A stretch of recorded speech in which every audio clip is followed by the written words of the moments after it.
Hey guys, in this video we're going to take a look at how you can compose and send a new text message on the iPhone 14 series.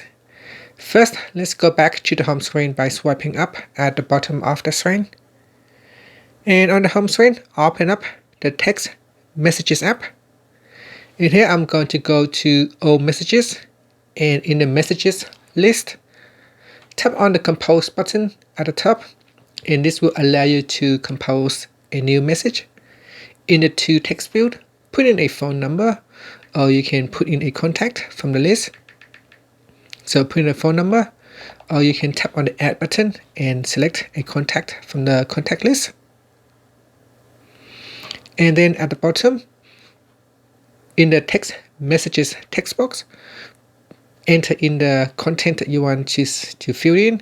So I'm going to put in, hello, this is a test message.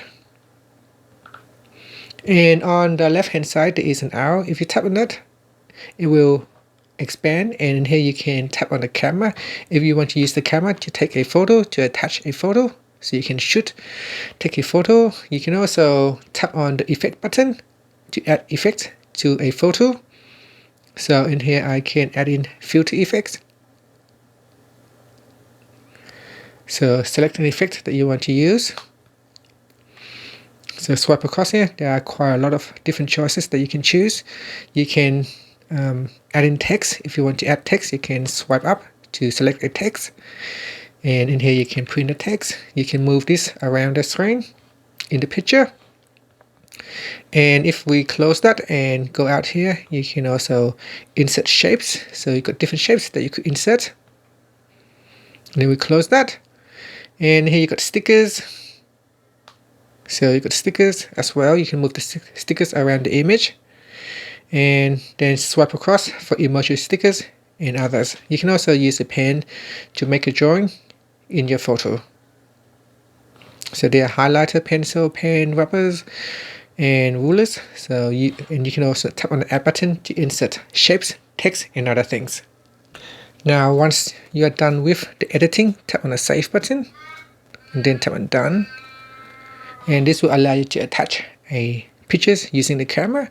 Now you can also attach other things as well. If you tap on the attach button, in here you can tap on the photo icon, and this will allow you to select pictures from the gallery or from the photos library. You can also choose app to insert links to the app. You can also insert audio, so you can insert voice audio, memoji, stickers, and music, and so on. So select what you want to attach to the message, and once you are ready, you can tap on the send button. And that is how you can compose and send a text message. Now if you want to send an iMessage, make sure to go into settings, and in settings we go down to messages and turn on iMessage. That way you can also send messages to other people if they are also on iMessage. So that is the basics of sending a text message to another person. And that's it. Thank you for watching this video. Please subscribe to my channel for more videos.